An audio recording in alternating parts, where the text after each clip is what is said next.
తల్లి పాపమ్మ మల్లికాసిన దేవమ్మ నాయన ఆ తల్లి 3 పేరుతో ముడిపడిపోతున్నారు తల్లి.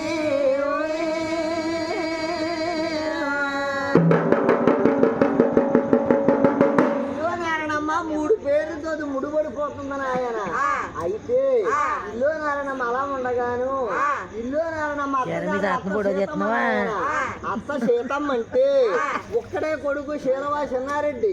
ఒక్కడే కొడుకైతే నాయన అత్త సీతమ్మ మహా పుణ్యాతురాలు నాయన.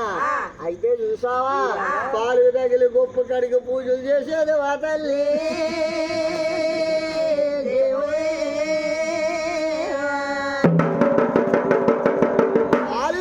గొప్పు కల్లా కూడా కడిగి పూజలు చేస్తా ఉండేదంట నాయన.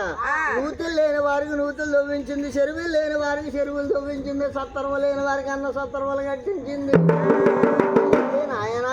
పడిపోయిన గుళ్ళు గోపురాలు కూడా కట్టించేది నాయన అత్త సీతమ్మ. అయితే శీలవాసినారెడ్డి ఒక్కడే కొడుకు నాయన. ఒక్కడే కొడుకైతే ఆ ఒక్క అత్త సీతమ్మ ఊరందరికీ మంచిదిరా మా తల్లి.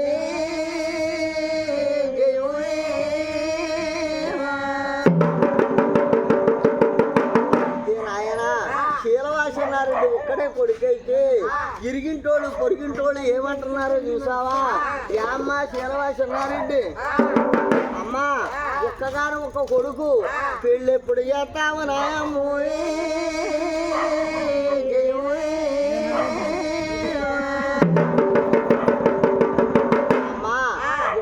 ఒక్క కొడుకు పెళ్లి ఎప్పుడు చేస్తామని తిరిగింటి వారు పొరిగింటి వారు అంటున్నారట నాయన. అంటుంటే ఆ ఒక్క అత్త సీతమ్మ తూర్పు పరమట ఉత్తరము దక్షిణం 4 రాష్ట్రాలు నాయన 7 జతలు చెప్పుల జోడు అరిగిపోయేలా తిరిగినా గాని అతనికి సక్కన పాయ దొరకలేదు నాయమ్మ.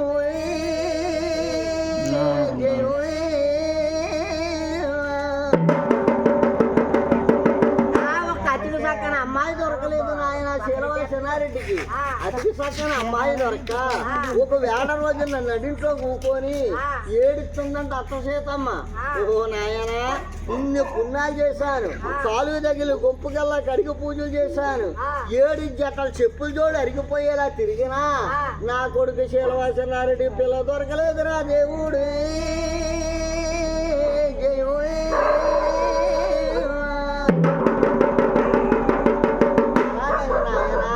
నడింట్లో కూకొని కుడికంటి నీరు కుమ్మవరసలో ఎడమకంటి నీరు వేరులా బాగుతుంటే తిరిగింటమ్మలో పొరిగింటమ్మలో చూసి అత్త సీతమ్మ రోజు వచ్చి 10 మందితో మాట్లాడేది. ఈ అన్న అసలు ఇల్లు దాటే రాలేదు అంది కాబట్టి అత్త సీతమ్మ దగ్గరికి వెళ్దామని తిరిగింటి వారు పొరిగింటి వారు ఏకమయ్యి 10 మంది నాయన అత్త సీతమ్మ